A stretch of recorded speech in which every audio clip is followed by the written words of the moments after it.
What happens when a local ghost legend and a real-life tragedy collide? And then we take a look at the story of two people who believe that they saw into the future, saw a tragedy that they may have been able to avert. But because they doubted their own supernatural powers, did it lead to the unintentional deaths of people around them. Today on Dead Rabbit Radio.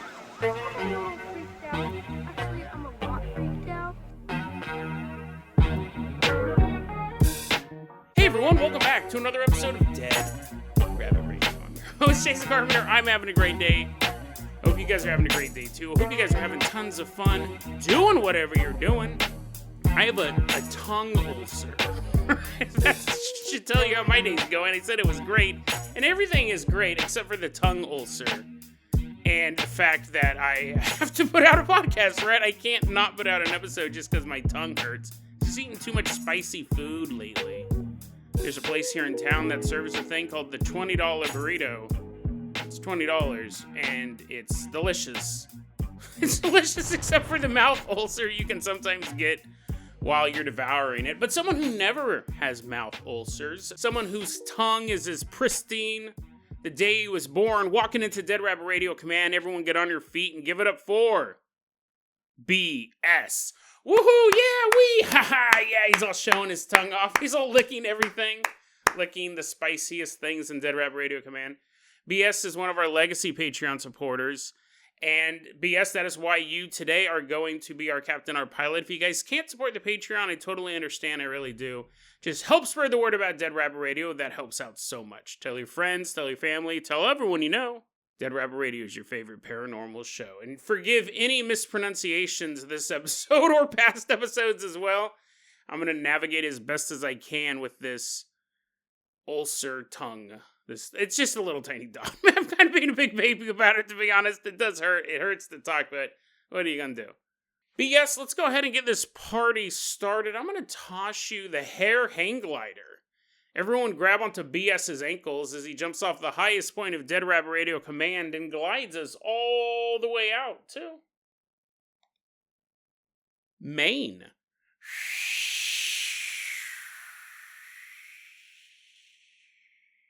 We're walking around Maine. Specifically, we're headed to Houlton, Maine. We're here to investigate a ghost story that is unusual in and of itself, but then it led me down this bizarre rabbit hole. I'm going to copyright that term. It led me down this bizarre rabbit hole to a mystery I never even knew existed. And it's a mystery that is all around us. Every single day, you encounter something. I encounter something.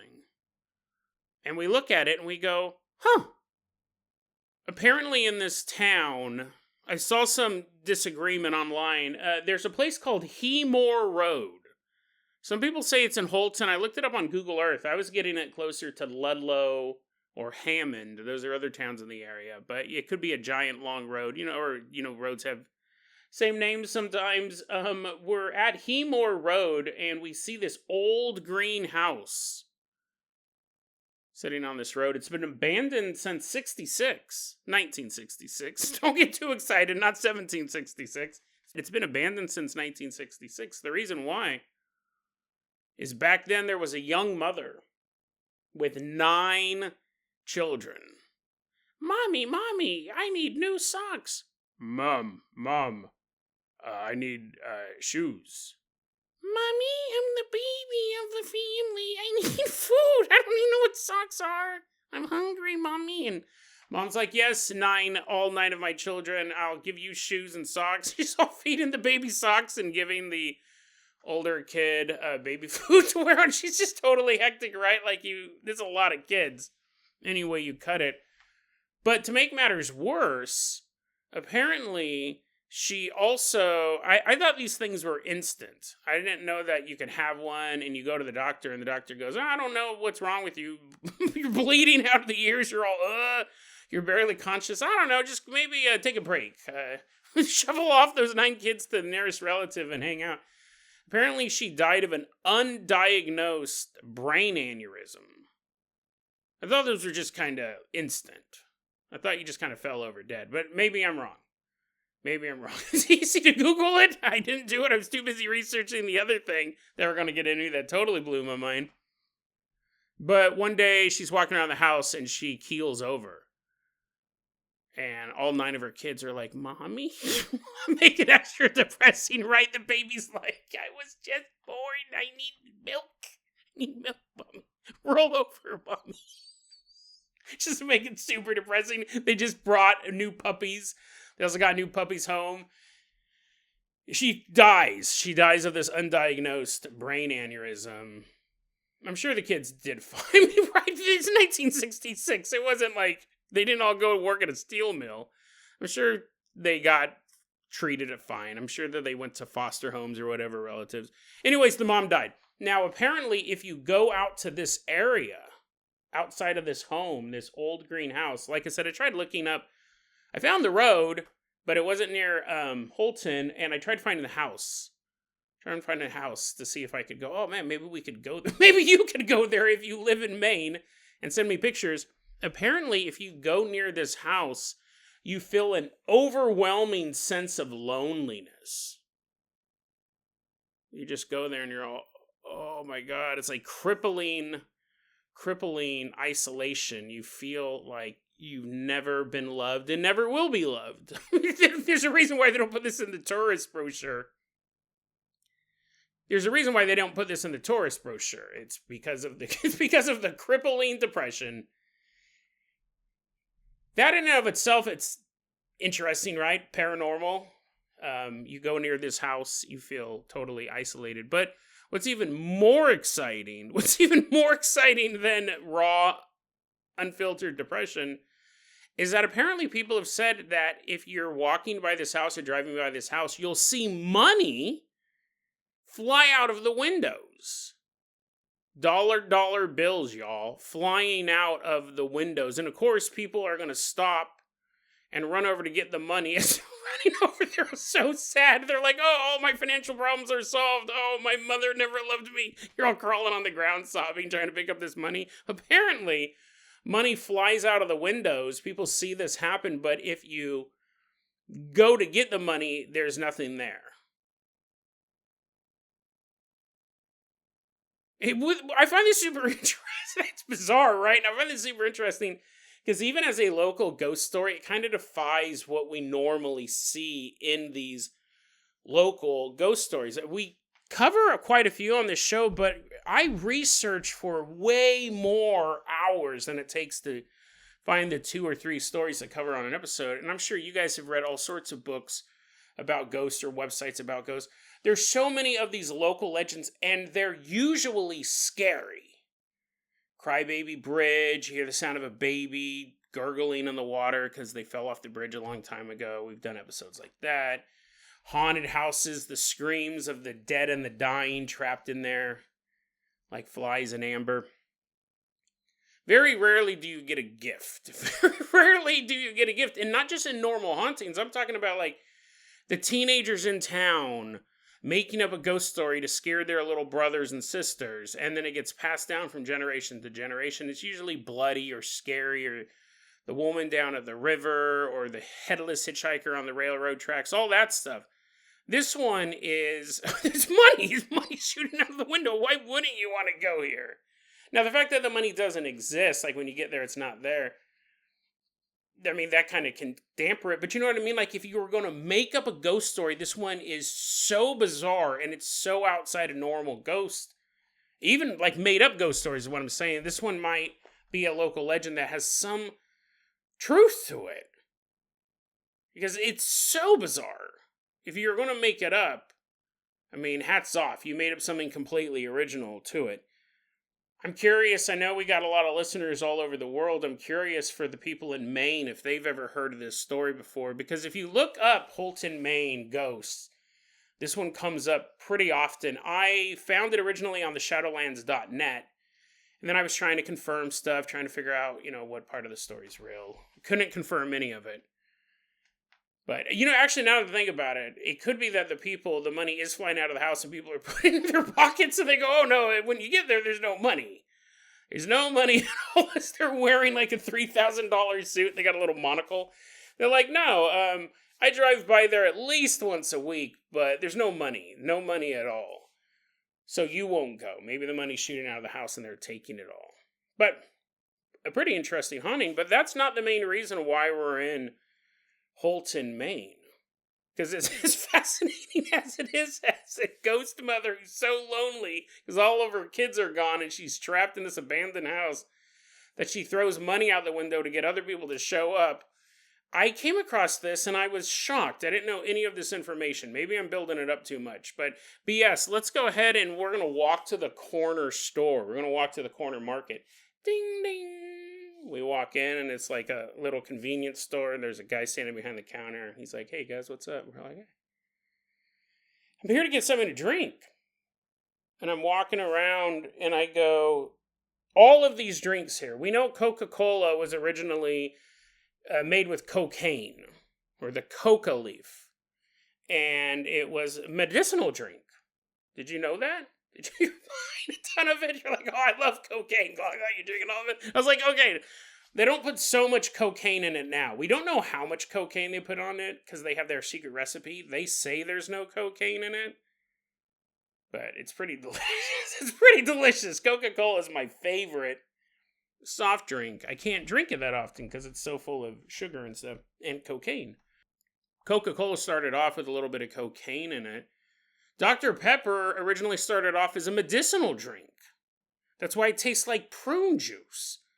It's disgusting. It's a disgusting beverage disguise. It's to trick kids because it's right next to all the other stuff. Dr. Pepper was a medicinal drink. It was the guy who invented it, Dr. Ronald Pepper, whatever his name was. He called it Dr. Pepper because it's supposed to be medicinal, a doctor. You drink it, it rebalances your gut health. I don't think that's true anymore. I think it's made of all the same garbage that all these other sodas are made about. You're like having a horrible stomach ache. You're like, oh, the doctor's orders. Glug, glug, glug. But we're looking at all these drinks. Pepsi, all this other stuff. I don't know what they were all about. But anyways, we're standing there and we see this big cardboard cutout of a guy on a snowboard doing a sick snowboard trick while he's playing a PlayStation 2. Flying in the air. It's this big cardboard cutout. It says, do the do. And I go, yeah. Do the do, Mountain Dew. Do you know the secret history of Mountain Dew? You reach for the fast forward button, you're like, Jason, I don't care. Hold on. Don't hit fast forward just yet. When I was reading about Houlton, Maine, they were talking about the house with the money shooting out of it. It also said that it was weird because it said this happened. It didn't say there were actually ghosts related to this. But it said in the town of Houlton, years and years ago, there was a bunch of old folks who drank canned heat and died. And I was like, what? Are there ghosts? Are there ghosts of old people floating around town? Question number one. Question number two is, what's canned heat? And I remember thinking, are they talking about Sterno? So, I don't know if you guys know this, but like, whenever you go to like a corporate buffet, you don't actually go to like, Country Road Kitchen or whatever those places are called, Old Town Buffet. You go to like a corporate buffet, right? You're working for a company and they're going to have this big party for you and they bring in all this beef and meat and stuff that you need to keep warm. You have these little cans of Sterno. It's a little can. It's full of this pink goo, this pink liquid, and you light it on fire and it just burns for hours and hours. I remember the first time I saw one was just a couple of years ago. I never knew these things existed until probably like 2012, 2013. I was like, what in the world? I saw someone light one and underneath a giant thing of meat. And I was like, what are you doing? Wow, that's amazing. And they're like, you never went camping? Yeah, but we never had access to this fancy technology. It's canned heat. It's basically a little fuel gauge. And they get really hot and you don't want to spill them on you. So I go, is that what they were drinking? Were they drinking canned heat? So I start looking it up. Apparently, and just for anyone who's listening to this, the algorithm, I'm not suggesting you do this. I'm going to give a recipe for it. I'm not saying you should do it. It's deadly. These old people died in Houlton from it. The way it's set up is it's alcohol. There's alcohol in it. But if it is let me make sure I get this right. If it's a grain alcohol, like ethanol, you can drink it.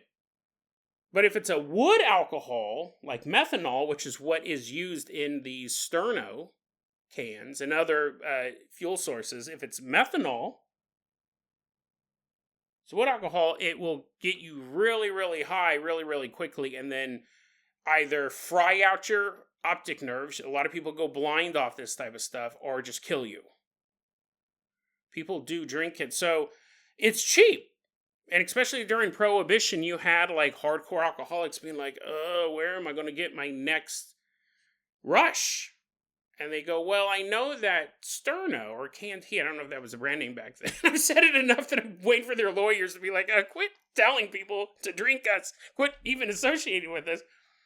People were buying canned heat because it's cheap, and especially during the Prohibition, you could get it, and they would filter it. They go, well, maybe this will work. Maybe drinking this fuel source, but if I run it through a sock, because clearly nothing's cleaner than a hobo sock in the 1920s, just covered in soot.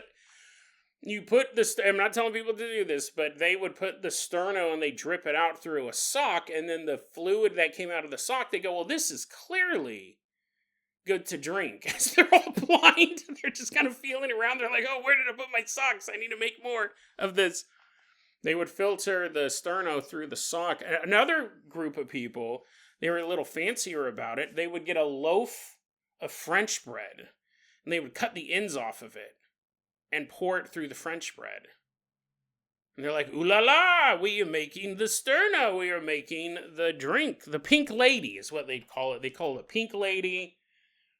Or you would mix it with some fruit drinks. They'd call it jungle juice. They call it squeeze. These are all slang terms for canned heat. I'm reading this, I was like, I listen, man, I get it. I know people drink all sorts of stuff when they're in a dire situation. In Philadelphia in 1963, they had a wave of people die. In Philadelphia, Pennsylvania, 31 people died from drinking canned heat. Because it's not just a Prohibition thing. People were doing this. I'm sure people still do it, but they were drinking it. And they actually found the shop owner was selling it as a beverage. He's all keeping it in the cooler next to the Pepsi. He's like, oh, yes, a Pepsi will put a pep in your step, but Sterno will melt your eyeballs. They're like, well, that's not a selling point. He was selling it as a beverage. And 31 people died from it. And you know what's interesting? I started looking up Houlton, Maine old newspaper, and sure enough, 1964, a couple people died. January 1964 in Houlton, Maine, 9 people died and 3 people were hospitalized because they were drinking canned heat. So I thought it was interesting that that was in there. There's no mention of the ghosts. In the Shadowlands.net, it just goes, some old people died drinking canned heat. So I wonder if there are ghosts of old people floating around. You see, like, you see a French loaf floating by, and you see the ends removed. You're like, oh, come on, man. You can't do that no more. Pass on to the light. Go into the light. Quit drinking that stuff. Well, there's a lot of nicknames for it. They would call it the squeeze or jungle juice, Pink Lady, all sorts of stuff. And I understand that people love to mix fruity drinks with their alcohol. I used to drink Mad Dog 2020. But I drank Bartles and James. I would get those Bartles and James, what are they called? Like fruit coolers? Wine coolers. Bartles and James, and I drink those, and I get made fun I can make fun of at every party I was at, but I was like, oh, go ahead, you make fun of me, I don't care. I'm drinking Bartles and James, and they're absolutely delicious. But then, I was drinking like Mad Dog 2020. It's just fruit. That's fruit with a big air quotes flavored. It's basically just a red coloring. Drink some Mad Dog. I didn't really like using mixers. I would drink it straight, right? Whiskey, vodka, Everclear. And I did need a mixer to drink my Everclear, but, sometimes you just shoot back 150 proof. And hope that you don't die. Hope that you just don't have an undiagnosed brain aneurysm from all these toxins going through your system. I don't drink anymore, but, I did in my 20s. But back in the 1940s, there were these 2 brothers. This was back in, I think it was Tennessee. These two brothers, you had Barney and Ally Hartland, and they love drinking whiskey. It's a good drink, right? They love drinking whiskey, but they kind of lame about it. They wanted to add a flavoring to their whiskey. They're not like me. They just take it, shoot it right to the brain.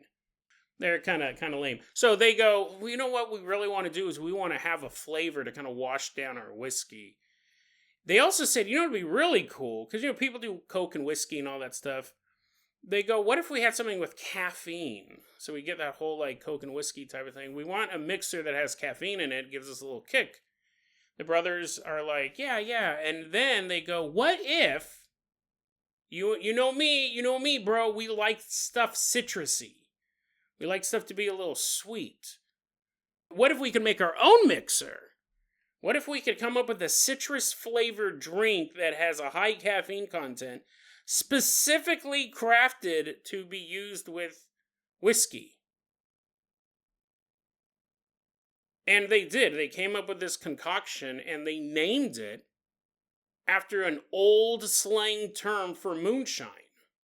You know, making this whiskey. They were going to the store to buy the whiskey, and then going, we should invent our own mixer. They're making their own whiskey. They decide to make their own mixer. There's an old Irish song from 1882 about homemade whiskey, and it's called The Rare Old Mountain Dew. And so they go, that's what this is. This is a mixer. Mountain Dew was invented to be a mixer. Their original mascot was a guy named Hillbilly Willie, which I think they should have never gotten rid of. I would have loved to see Hillbilly Willie in the 90s doing all the skater stuff, having the shoes on and trying to be cool and radical. So we're standing now outside of this convenience store. We're all drinking Mountain Dew. Code Red. Maybe some of you guys got the Code Red. Maybe some of you guys are just like, that stuff's swill, bro. It's so full of all these additives. You're like, I don't want any of it. You're standing over there drinking water. We're kicking back. We're drinking some Mountain Dew. I go, so that is the origin story of Mountain Dew. You know what's funny is a couple months ago, I was out walking to work, and it popped in my head. I go, why do they call it Mountain Dew? And my instant answer was, because it's supposed to be so clean and pure. There's nothing more fresh than Mountain Dew. And I didn't even think about it again until I found out that it was actually moonshine. And to me, honestly, I can't think of a grosser drink. Well, I can think of a grosser drink, obviously, like motor oil and vomit, but like a drink I would never want to mix whiskey with Mountain Dew. That sounds really, really rank, honestly, but it was invented as a mixer, and now kids drink it because they do the dew. It's totally cool. So, a cool history lesson. Now, the next time you run into someone and they're like, hey man, what have you been up to? You're like, you got 20 minutes, I'm going to tell you all about a mother dying in front of her children and the history of Mountain Dew. And they're like, why do I even talk to you? As they're running away, you're like, check out Dead Rabbit Radio. It's the #1 paranormal podcast. Now you know the history of Mountain Dew. I didn't know that. I thought that was all fascinating stuff. And hopefully you did too, because I spent 20 minutes talking about it. BS, let's go ahead and toss you the keys to the world-famous Carpenter Copter. We are leaving behind Maine. Why don't you fly us all the way out to Texas?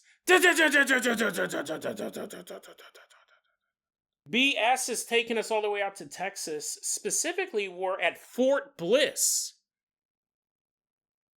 which is a military base. We're all dressed up in our military uniforms. We're walking around. And I'm like saluting people, and they go, oh, he's clearly in the military. He knows about the secret salute. And we get past the guards and we're walking around, and I go, welcome everybody to Fort Bliss. This is a military base. It's pretty cool, right? I'm leaning on a big pile of ammunition, smoking a cigarette. I'm all drunk off dewshine. Hey, you got any Sterno around here? I like the hard stuff. We're hanging out at this military base. We're about to meet this woman. We don't have her real name. We're going to call her Monica. She lives on base. Or post, I think is the term that they use, with her family. One morning, this is pretty recent. We're talking like April, May of 2024 is what it sounds like. It's almost as recent as you can get. Monica and her husband are leaving the base, and as they drive out the gate that's nearest to them, she looks, And she sees on the side of the road in the grass, there is a really nice motorcycle just laying there. And it catches her eye, one, because you don't expect a motor vehicle to just be abandoned on the side of the road. Two, it's really nice. So she thinks, like if it was a rusted old bicycle, you'd be like, oh, come on, military, you can't clean up this street right outside your base. You see a nice motorcycle, she hadn't seen it before. She looks, she thinks there must have been an accident. Someone must have went off the road on their motorcycle, and she's talking to her husband. She's like, hey, honey, there's a motorcycle. We just passed the motorcycle that looked like it was just kind of laying down on the side of the road. Someone might have gotten an accident. We should go and let people know. Let the MPs know on the base, the military police. Something might have happened. We should warn them. Or, like get ambulance out there if we need it. And the husband just keeps driving. Put a little feather in that for a second. We'll get back to that. She says, we continue on our way, we go shopping, we turn around, we come back. By this time, it's the afternoon. They left in the morning, so this was like a full day shopping trip. They come back. She doesn't state that she saw the motorcycle there when they returned. The next morning, Monica's husband says, hey, honey, today if you have to leave the base, you're not going to be able to use that gate that we usually use, the gate that's really close to us. And she's like, oh, is everything okay? And he goes, well, no, actually not. Earlier this morning, there's a young man on his motorcycle, and he got hit by a car right outside, and he's passed away. And Monica starts to get upset by this, which is fair. Because she goes, oh my God, did I actually see that was going to happen? And she eventually finds out that the motorcycle this young man was on, because she doesn't go to the scene, she doesn't go there. She's like, everyone out of the way, I'm a medium, just like Jennifer Love Hewitt. Let me find out what's going on. She's all touching stuff. No, she waits a while, and over time she goes, my husband found out what type of motorcycle he was riding from the military police, and he told me what the type of motorcycle is, and I looked it up online, and that's the same model of motorcycle that I saw on the side of the road. It wasn't just, I saw one random motorcycle, and the next day someone else on it totally. She goes, that was the same motorcycle. And people start asking her details. They're not necessarily like questioning her out of anger. They're just trying to get some clarification. She posted this online underneath the name Only Tangerine 3671. And she said, my husband never saw the motorcycle when we were driving that day before, and I looked and I saw the motorcycle in the grass. She goes, my husband never saw the motorcycle. Only I did. But I saw it. She goes, I was looking directly at it. It wasn't something I caught out of the corner of my eye. It wasn't like, a trick of the light. She goes, I was not on any drugs. I clearly saw this motorcycle. And she starts to think, and people, one person at least said, you could have done something to save him. And she's like, but what?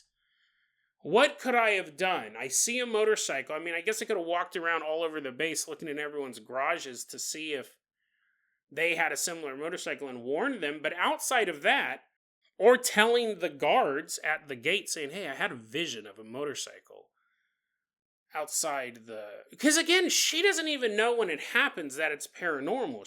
She's worried then that someone might have just gotten into an accident. There's really nothing she could have done, is what I'm saying. And this is something we talk about on the show. She could run around the base, tell people, oh my God, there might be an accident tomorrow. There's a bike on the side of the road. People would label her as crazy. It would actually hurt her husband's career.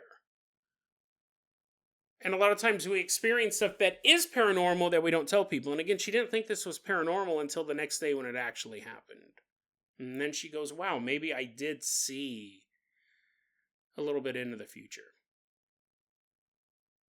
Now, I'm telling that story for two reasons. We're going to do a little compare and contrast. I know the episodes have been getting long lately. I'm really trying to fix that, but we're going to do a little compare and contrast. On the one hand, I think it's an interesting paranormal story, seen briefly into the future. Why her? Why then?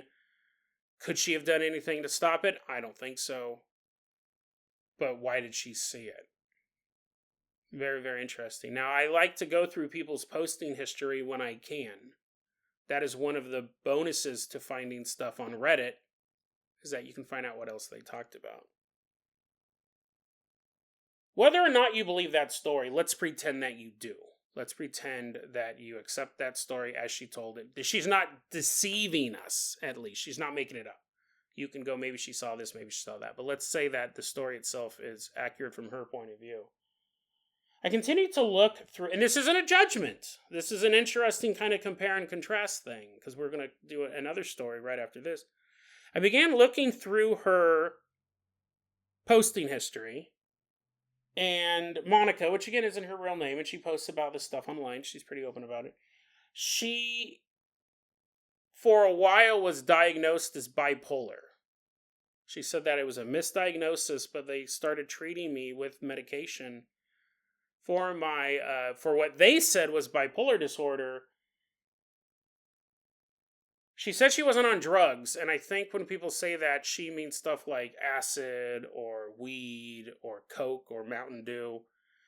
It does seem to me, looking through her posting history, that she was taking Zoloft and Seroquel, among possibly other drugs. Seroquel, I looked up, it can cause unusual dreams, but it's not necessarily going to cause hallucinations. Zoloft may or may not. I probably should check that out too. But Seroquel can give you unusual nightmares. And she says, she does have this dream. She dreams not all the time, but enough of an alternate version of her dying in a horrific way. It's different. I guess it's different times she dies. So the Seroquel could be causing that. Apparently Zoloft can trigger hallucinations. So here's my thing. You go, Jason, I believe that she saw something. Now that I have told you that during the time of this narrative, she was on Zoloft and Seroquel, does that change the story for you in any way? Because it's an interesting... Yesterday's episode, we talked about what happens when you have someone who's insane, who's mentally insane, and they're hallucinating a malicious figure in their life, someone that no one else can see. Or that guy is normal, and he's actually seeing a demon that won't leave him alone.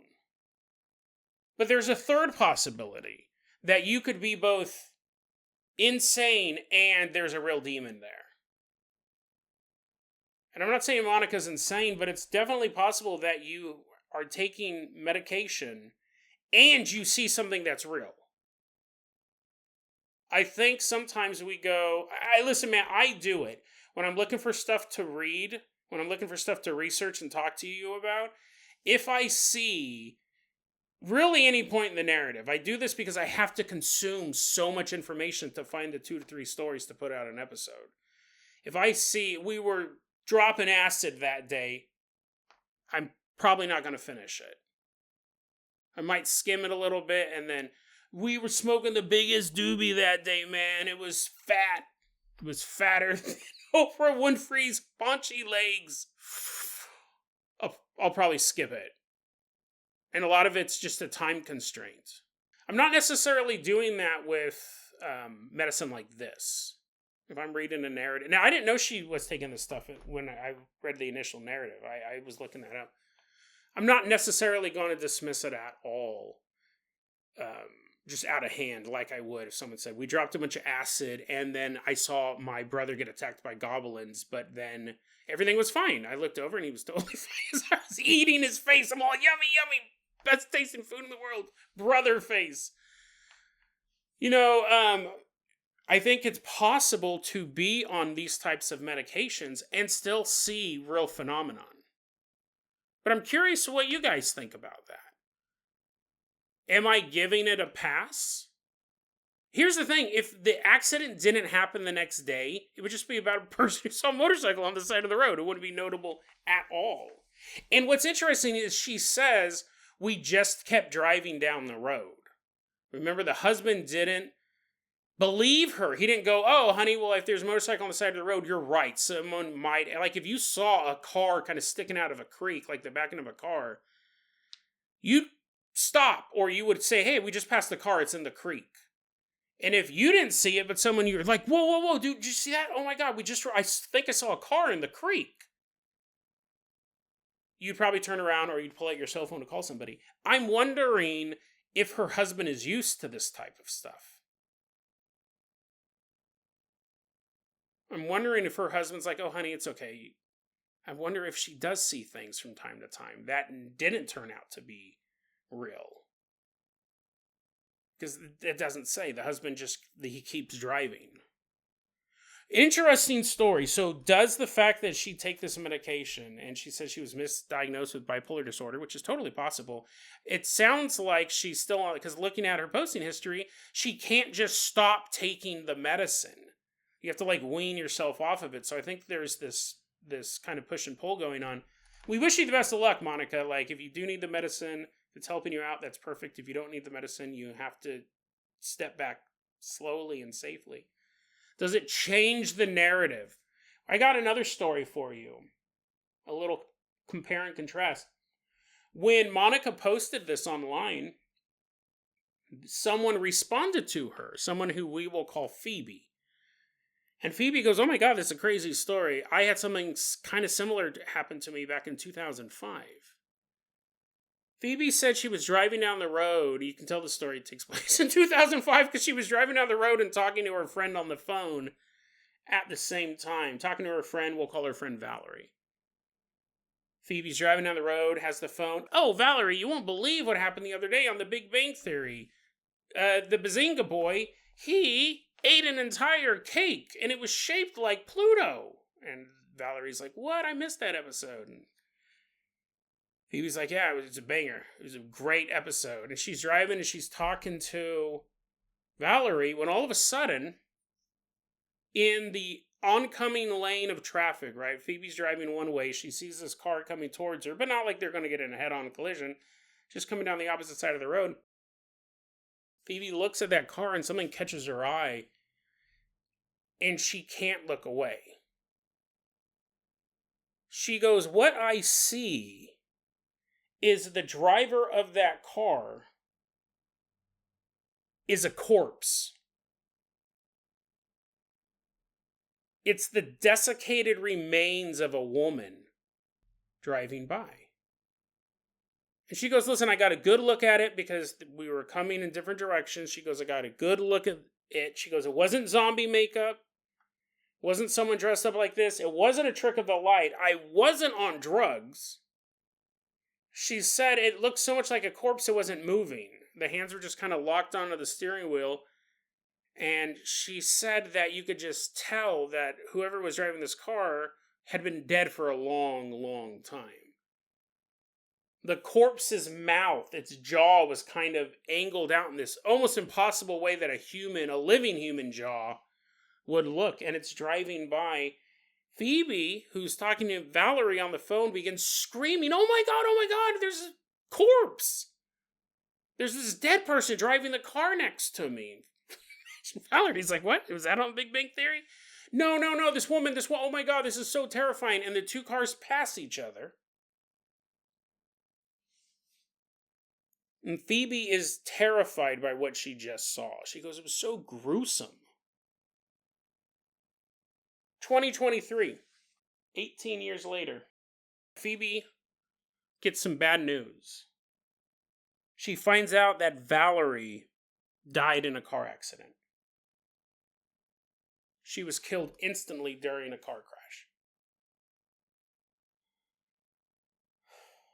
And Valerie says, looking back, I feel like the two things were related. I think that seeing this mummy driving the car while I was talking to Valerie is somehow related to the way Valerie died.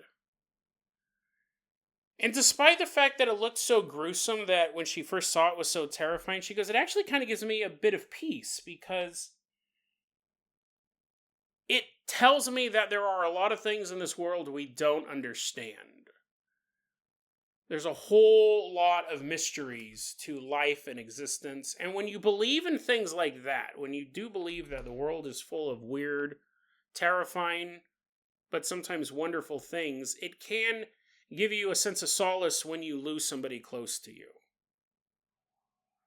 Even though it was this weird thing that terrified her at the moment, at the time, she goes, it kind of told me that there's stuff that we can't explain. And when there's stuff that you can't explain, then the other stuff you can't explain might be real too, like life after death.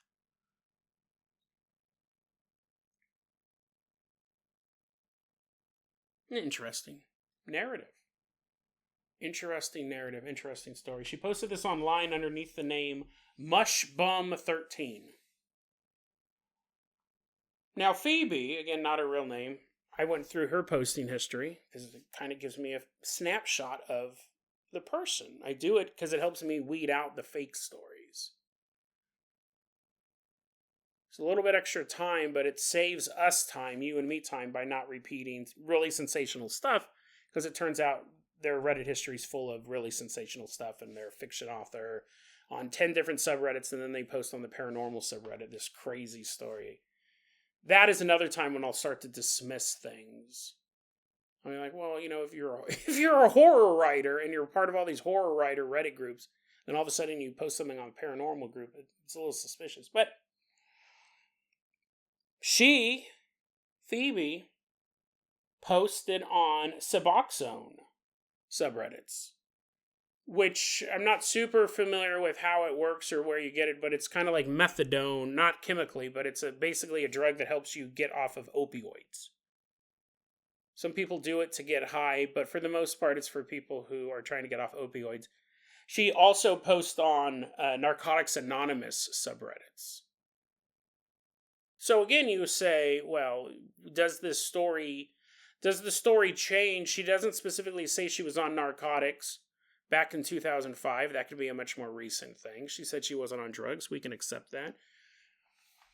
Narcotics, I mean, you would have to do Herculean amounts of narcotics in 2005 to really hallucinate something like that. You probably shouldn't be driving at all if you're on enough Vicodin or whatever you're on back in 2005. She might not have been on any of it. But that's not what changes the narrative for me. Maybe I'm being a little too... Well, let me just tell you. I'm looking through her posting. I didn't go looking for this, right? I didn't even know it existed. I was looking through her posting history. It's on these different subreddits. And then I come across a subreddit that she posts on called Panty Poop 2. Panty Poop 2. And then I was like, well, okay. Gotta take a drink. Gotta go crack open a new Diet Pepsi because I'm gonna have to read whatever weirdness is on this subreddit. Apparently, Panty Poop, the original subreddit, got taken down. So they started Panty Poop 2. And Phoebe has responded to some of these posts. Phoebe says, she writes this, I'm not going to go too into it, but I'll just read it. You're like, nope, click off or send it up. Phoebe says, quote, I like to do it while standing. It feels really cool because so often you're not standing when you poop normally, nor are you fully clothed. She's kind of shaking up the scene. She's thinking outside the box, which is true. When's the last time you pooped standing up? When you were a baby? Feels really cool because so often you're not standing when you poop normally, nor are you fully clothed. I'll kind of hide somewhere. Probably standing in the middle of the street. You're just like standing up. People are like, what? What's going on? Poop in your pants. She goes, I'll kind of hide somewhere. Just feel safer if I'm behind a tree or in the shed getting something. It's after I poop my pants that I get into some cool positions. Okay, I'm not going to read any further. She's all doing yoga moves and stuff like that. She's like, oh, yeah, time to do an hour yoga activity. It's like 98 degrees outside. They're like, oh, what's that horrible smell? She's like, I need to go into the shed. I'll be back. She has all of these posts. All of these posts. She posts several times on this subreddit about how much she loves to poop her pants on purpose. And how she encourages, oh no, it's great, you should try it. You should try it sometime. You should try standing up. Break the mold. Does that change the narrative for you? I get it, some people have fetishes. Some people have foot fetishes. Some people have hair fetishes. People have all sorts of fetishes. But there are fetishes like, I like seeing a girl in high heels, and then there's this. I mean, imagine you're on a jury and someone comes up and they give really credible testimony. She points out the defendant. She has all this stuff. And then the defendant's lawyer defense gets up and they go, she likes to poop her pants. She loves pooping her pants all the time.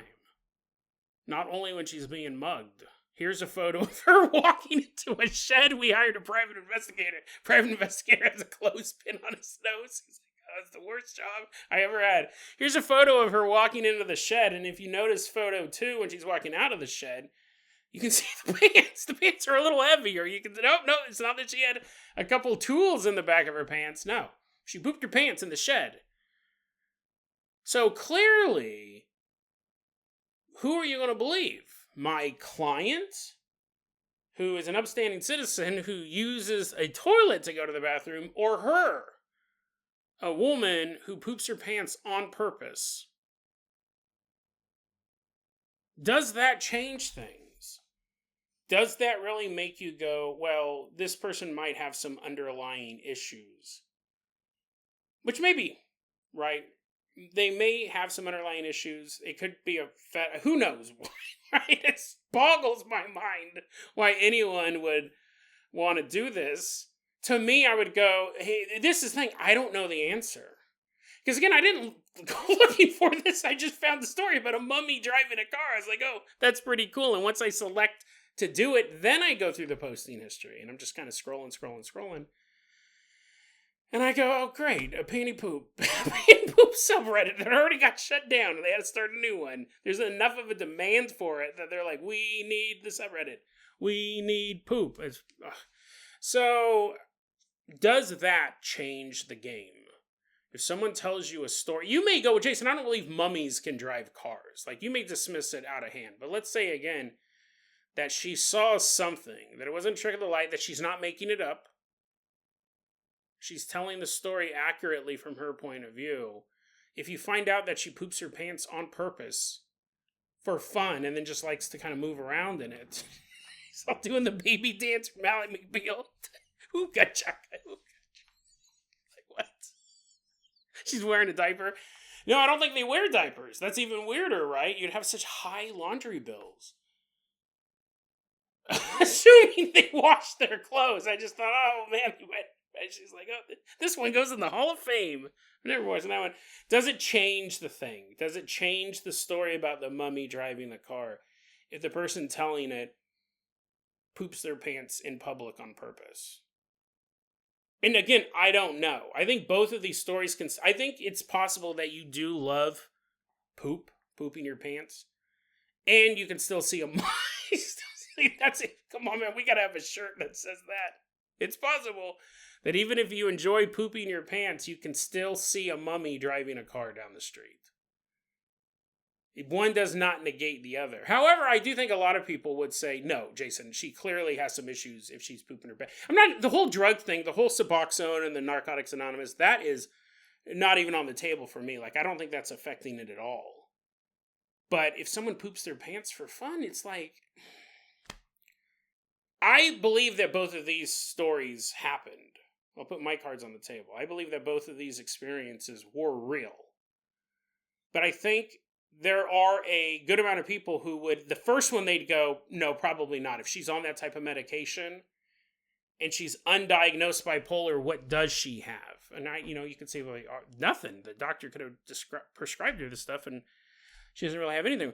I can see the first one getting more dismissed than the second one, but I think the second one, if you sit and think about it, more people may go, no, Jason, both of these people have some issues, some underlying issues, and they're seeing things that aren't there.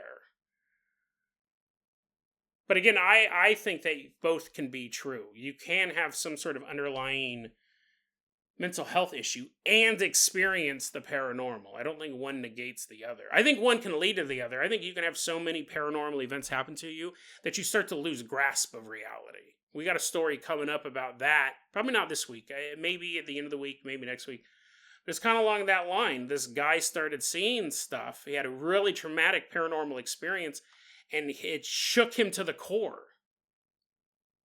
This terrified him. And he's an author, he's a professional, but he wrote this book and he said, I had a really hard time clawing my way back to the world of the real. Because what he saw, he believes, was totally true. He goes, I have this paranormal vision, and I do believe that was true, and it was so terrifying to me, and other events that were happening in my life were just shaking what I thought was reality, shaking that cage so hard I was starting to disassociate. I'm starting to lose my mind. So that's a really interesting thing. I think paranormal activities can cause mental illness. I think having mental illness can cause paranormal events to happen to you, especially if they're negative ones. They may go, oh, this person's, their psychic defenses are already really weak. They're already dealing with all this stuff. I'm going to attack them. They've already burnt all their bridges with their family members. They've already done all this stuff that's ostracized them from the local community. Perfect target for an evil entity. I think that paranormal events can cause mental illness. I think having mental illness can cause these things to target you. But they can also target anybody. And people can have paranormal events and not be mentally ill.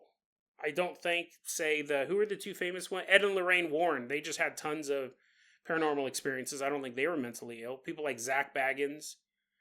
People like the Ghost Hunters, the show, the sci-fi show. I don't think they're mentally ill, even though they were constantly encountering this stuff. But it's this weird Venn diagram. There are, in some places, a crossover. And that's something that we got to talk about when we talk about the paranormal. It really is something. You can't accept all of them as true, even though there's clues throughout the narrative that maybe the fact that the husband did not pull over, the fact that the husband just kept driving down the road makes me think that she might have, quote unquote, seen things like this before. Or been alarmed or had a panic attack about something, and he's had to learn to just be like, honey, let's just go to the store.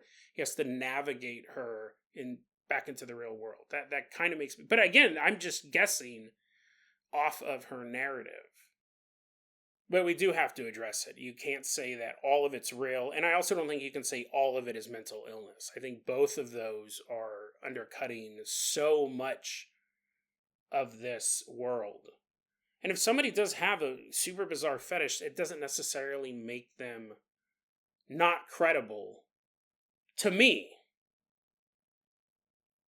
But I can understand why other people would be like, no, Jason, she's clearly, going through some serious stuff. I'd love to hear your guys' feedback on that. Which one of these, are they both super credible to you? Is one more credible than the other? And again, from the point of view that if you accept that they're not lying, that they actually saw something. She actually saw the motorcycle. Do you think it was a hallucination? Do you think it was paranormal? And with the other story, that she actually saw the mummy driving the car. Did she actually see the mummy driving the car? Or is there something maybe undiagnosed there? I think they both saw the things. And I think that they both were, I'll put my cards on the table again. They're both paranormal. I think both of them saw the things. I'm not discounting the stories. It's very, very interesting when you research this stuff. These are questions we have to answer. These are questions we have to ask. And we may never have the answer, but it's something we do have to address. Because otherwise we'll just blind to the truth. And that's what we want to do on this show. And that's what all paranormal researchers, I think, want. The truth to what is going on in this phenomenon. And sometimes the truth takes us to places where we might not want to travel otherwise. A shed, for example. A shed that has a unique stench. Sometimes the truth is in there. And you gotta step inside. Not me. I'm standing out on the street corner. I'm like, oh, fresh air. And I'm unlocking you in the shed. You're like, let me out, let me out.